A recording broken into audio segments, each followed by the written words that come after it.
Welcome to a journey through time and wisdom. Today, we delve into the profound depths of Surah Baqarah, specifically verses 183 and 184. These verses, laden with timeless wisdom, hold an exceptional significance in the Islamic faith.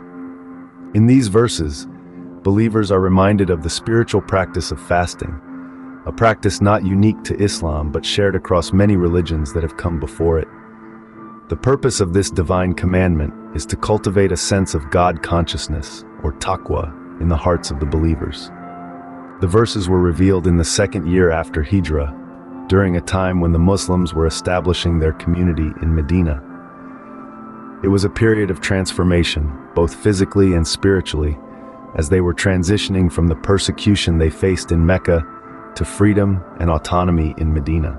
In verse 183, fasting is ordained for the believers, just as it was for those before them. This commandment was not introduced abruptly.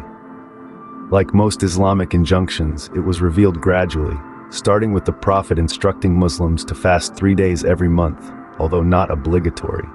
The verse goes on to provide a certain degree of flexibility, stipulating that those who can, but choose not to fast, must feed a poor person as a form of expiation for each missed day of obligatory fasting.